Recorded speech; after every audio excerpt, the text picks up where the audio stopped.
এই সেই বাংকার যেখানে মেয়েদেরকে ধর্ষণ করে ফেলে রাখতো এবং পাকিস্তানি বাহিনীরা আমাদের মা বোনদের কিভাবে গলা টিপে হত্যা করতো। এই ভবনে আমাদের মা বোনদেরকে আসসালামু আলাইকুম সবাইকে, আমি Hasan. Welcome to my another video. আজকের ভিডিও খুবই স্পেশাল, কারণ আজকে আমরা যাব বরিশাল বধ্যভূমিতে, যেখানে পাকিস্তানি হানাদার বাহিনীরা আমাদের বাঙালির উপর নির্মমভাবে অত্যাচার করেছে, আমাদের মা বোনদেরকে ধর্ষণ করে বাংকারের ভিতরে ফেলে রাখতো। সেই বাংকার আপনাদেরকে দেখাবো, চলুন ভিডিওটি শুরু করা যাক। আমরা বধ্যভূমির ভিতরে প্রবেশ করছি এবং আপনাদেরকে ভিতরটা ঘুরে দেখাবো। এবং এখানে কিন্তু ২ টা গেট আছে। এই একটা গেট, এটা কিন্তু ৪টা বাজে খোলে। আমরা কিন্তু অনেকক্ষণ দাঁড়িয়েছিলাম এইখানে। এখানে সুন্দর ফুল গাছ লাগানো রয়েছে এবং ঢোকার মুখেই এখানে একটা বড় ব্রিজ আছে। এখানে আমাদের বাংলাদেশের মানচিত্র রয়েছে। আর এখানে কিন্তু ১৫ই আগস্ট যে শেখ হাসিনা পতন হয়েছে, ওই সময় কিন্তু ভাঙছে। এখানে দেখুন, এই যে ইট খুলে রেখে দিয়েছে। আসলে এই ক্ষয়ক্ষতি করা তাদের ঠিক হয়নি। কেন কিছু আমাদের যে বাঙালির উপরে পাকিস্তানি বাহিনীরা কিভাবে নির্যাতন করছে, ছবি এখানে আছে, কিছু আপনাদেরকে দেখাই। এই উপরে দেখতে পাচ্ছেন আমাদের মা বোনদেরকে কিভাবে অত্যাচার করা হতো। তাদের কিন্তু কাপড়-চোপড় খুলে ফেলতো। এই দেখুন, এখানে বিভিন্ন রকমের অত্যাচারের দৃশ্য কিন্তু আছে। মা বোনদের কিভাবে অত্যাচার করতো, আমাদের ভাইদেরকে কিভাবে অত্যাচার করতো, শিশুদেরকে কিভাবে অত্যাচার করা হতো, সেটাও কিন্তু দেখানো হচ্ছে। এবং ওই দেখুন পাকিস্তানি বাহিনীরা কিভাবে তাদেরকে নির্যাতন করতেছে। এবং এইখানে একটা ছবি আছে যেখানে পাকিস্তানি বাহিনীরা আমাদের মা বোনদের কিভাবে গলা টিপে হত্যা করতো, সেই দৃশ্য কিন্তু এখানে আছে। তো এইরকম ভয়াবহ দৃশ্য কিন্তু আপনারা আসলে এখানে দেখতে পাবেন। এবং এখানে আসলে কিন্তু বিভিন্ন অনেক ডিজাইন এখানে আছে, কঙ্কাল। এখানে দেখুন একটা কুকুর দিয়ে কিন্তু আমাদের বাঙালিদেরকে অত্যাচার করা হতো। যে মাংস তারা খেয়ে ফেলতো কুকুররা। কিভাবে নির্যাতন করতো, এইখানে কিন্তু সুন্দরভাবে ফুটিয়ে রাখছে তারা। এদের বাঙালি মুক্তিযোদ্ধা যারা ভাইরা আছে, তারা কিন্তু এই যে দেখুন কিভাবে তাদেরকে, আমাদের মা বোনদেরকে কিভাবে উদ্ধার করতো। কোলে করে নিয়ে কিন্তু উদ্ধার করা হইছে। এবং এইখানে দেখুন অনেক রকম দৃশ্য আছে। এবং এখানে আরেকটা দৃশ্য আপনাদেরকে দেখাই, যেটা খুবই গুরুত্বপূর্ণ। দেখুন কিভাবে আমাদের মা বোনদেরকে উলঙ্গ করে রেখে দিয়েছিল। বাংকারের ভিতরে কিন্তু এই আমাদের মা বোনদেরকে এরকম ধর্ষণ করে উলঙ্গ অবস্থায় কিন্তু রেখে দিত এই বাংকারের ভিতরে। দেখুন কিভাবে নির্যাতন করা হতো। এটার সম্পূর্ণ ফুটেজ কিন্তু এখানে দেওয়া আছে। আপনারা চাইলে এখানে এসে ঘুরে অবশ্যই বরিশাল আসলে আপনারা এই জায়গাটা একবার ঘুরে দেখবেন।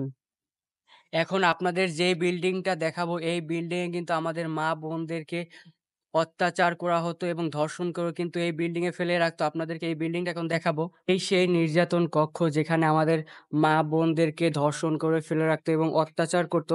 আর এই যে চারদিকে দেখতে পাচ্ছেন ব্যারিকেড দেওয়া রয়েছে, এর কারণে এর ভিতরে যেন কেউ প্রবেশ না করতে পারে। এবং প্রবেশ করলে হয়তোবা বিল্ডিংটা ভেঙে যেতে পারে।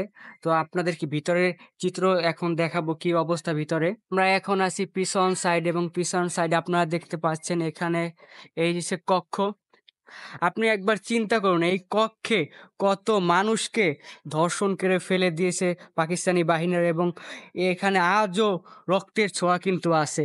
আসলে শাহেদ, এই ইতিহাস দেখলে আমাদের কিরকম লাগে? আমাদের কাছে অনেক খারাপ লাগতেছে এই ইতিহাস। কারণ আমরা বাঙালি দেখিনি, হিসাবে আমরা বাঙালি হিসেবে তাদের আমরা অনেক মিস করি মিস এবং শ্রদ্ধা করতেছি, করি। শ্রদ্ধা আপনারা করতেছি। একবার চিন্তা করেন, এখানে যখন আসবেন আপনারা বধ্যভূমিতে, তখন আপনারা এখান থেকে একবার দাঁড়িয়ে দেখবেন যে আপনি নিজের জায়গা থেকে দেখবেন যে এখানে মানুষদেরকে কিভাবে, আমাদের মা বোনদেরকে এই কক্ষে কিন্তু অত্যাচার করা হতো। আসলে এখন ভিতরে প্রবেশ করা নিষেধ, কারণ এই বিল্ডিংটার অবস্থা খুবই পুরনো। এইজন্য আর ভিতরে প্রবেশ করতে তারা দিচ্ছে না। একবার দেখুন কক্ষগুলা।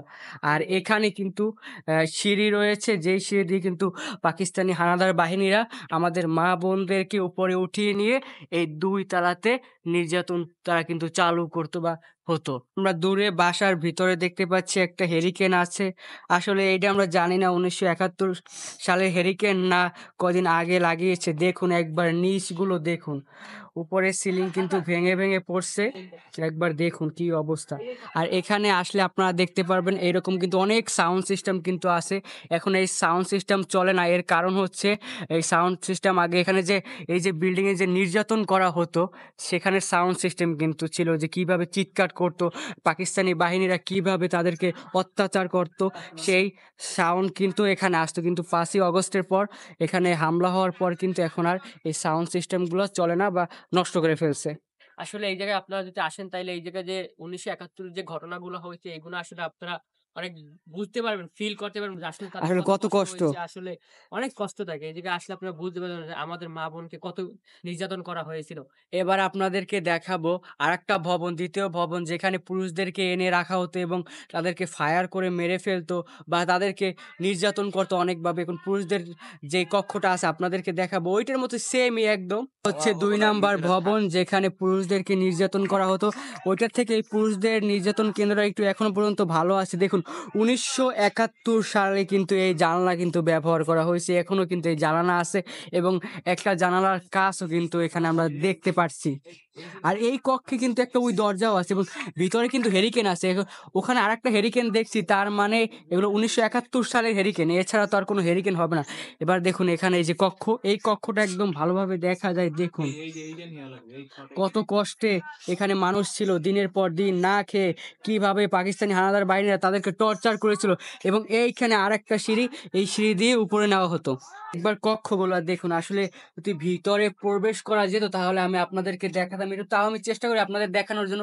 ওই যে উপরে হেরিকেন ঝুলছে, ওই জন্য ৭১ সালের এই হেরিকেন আসলে তখন তো আর কারেন্টের ব্যবস্থা ছিল না এবং কক্ষগুলা দেখুন একবার গা শিউরে ওঠার মতো কিন্তু একটা ব্যাপার। দেখুন পুরো বিল্ডিংটার অবস্থা খুবই ভয়াবহ।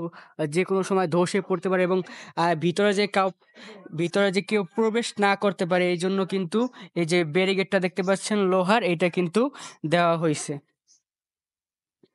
হোসেনে আসলে ওরা ইতিহাসগুলো ঘাঁটতেছে, দেখতেছে হোসেন আর শাহেদ।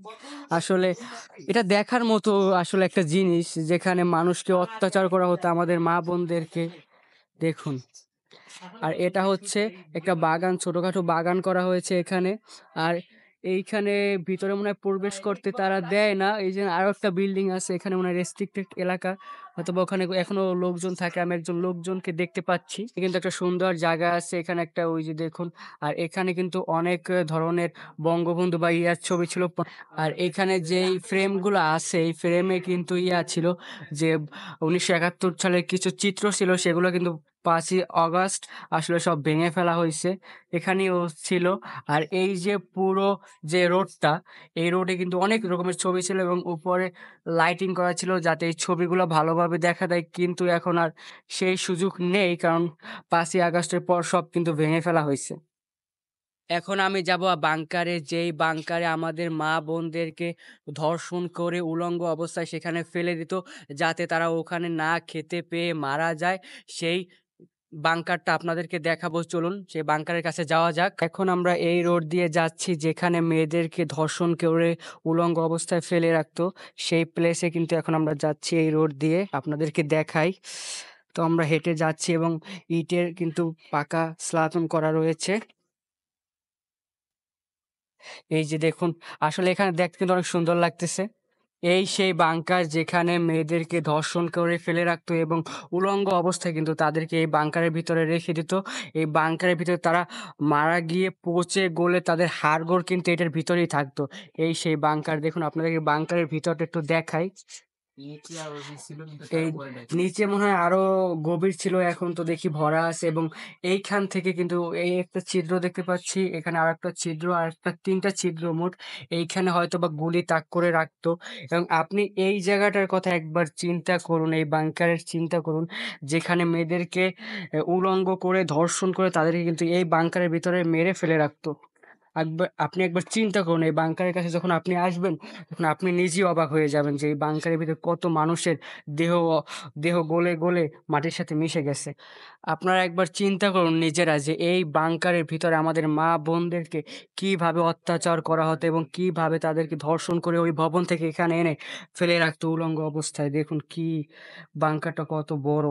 এই সেই ভয়ানক ব্রিজ যেখান থেকে পাকিস্তানি বাহিনীরা বাংলাদেশের লোকদেরকে মেরে এই সিঁড়ি দিয়ে উঠিয়ে নিয়ে যেত এবং এখানে যে ব্রিজটা দেখতে পাচ্ছেন, এই ব্রিজ দিয়ে কিন্তু এখানে একটা নদী আছে, আপনাদেরকে এখন দেখাবো। এই নদীর ভিতরে কিন্তু তারা মেরে ফেলে দিত।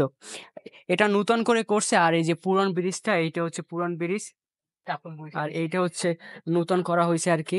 এখানে অবশ্যই খালি পায়ে উঠতে হবে, আমরা কিন্তু খালি পায়ে উঠছি। এই যে দেখুন উপরের দৃশ্যটা, আপনাদেরকে পুরো জায়গাটা একবার ঘুরিয়ে দেখিয়ে নেই। এই যে পুরা বধ্যভূমি এবং এই সেই এই সেই নদী, যে নদীতে আমাদের বাঙালিদেরকে মেরে ফেলে দিত। এই সেই নদী, দেখুন নদী আরো অনেক বড় ছিল, এখন নদী ভরে গেছে। এই হচ্ছে পুরো বধ্যভূমি। হোসেন, এই যে আমরা স্মৃতিসৌধের উপর যে ভিডিও করতে আসছি, এখন আমরা কেন ভিডিও করতে পারতেছি না, একটু তুই যদি বল আরে আমাদেরকে। কাপড় বইছে ৩-৪টা কাপড়। এটা কি কাপড়দের বসার জায়গা? এরা আসলে বাঙালি মানুষ তো। বইসা রইছে আর আসলে জিনিস ঠিক না। আমরা শুট করব কিন্তু শুট করতে পারতেছি না। এই জায়গায় কাপড় বসার জায়গা? এখানে 1971 সালে যারা শহীদ হয়েছিল তাদের এখানে স্মৃতিস্তম্ভ করছে। আমরা একটু ভিডিও করব, কিন্তু আমরা ভিডিও করতে আমাদের শাহেদ খুব ডিসপায়ার্ড হয়ে গেছে, ক্রেজি হয়ে গেছে, কারণ আমরা এই উপরে ভিডিও করতে আসছি কিন্তু কাপড় বসা আসলে এগুলো ঠিক না। এখানে শহীদদের স্মৃতি আছে, সেখানে বসে প্রেম করতে আসছে, নোংরামি করতে আসছে। শাহেদ চাইতে গেছে। শাহেদ, কি অবস্থা তোর ভাই? আরে ভাই, এটা যেরকম ভাবে করতে আছে এটা ঠিক না। কতক্ষণ আগে এই কিছু সময় হয়েছে মানে ওখানে দেখলাম এরা মনে হয় বিয়ে হয়েছে আরো মনে হয় 2-3 দিন। এর মধ্যে এরা মারামারি করে করে ঝামেলা করে, তারপরে এখানে আসছি। মানে মেইন পয়েন্টে এসে দেখি এমন ভাবে রিলেশন চলতে আছে 4-5টা জুটির। তাইলে আমরা কিভাবে যে ভিডিও করতেছি, আমরাও ওগুলোই জিতেছি। হোসেন এখানে চুপচাপ করে বসে রয়েছে, কারণ আমরা সামনে গিয়ে ভিডিও করতে পারতেছি না। আচ্ছা, আমরা শুট করতে আসছি এখন তো রাত্রে, এখন রাত্র ছাড়া আসলে শুট করা যাবে না। কারণ হচ্ছে তারপর আমরা শুট করব শাহেদ।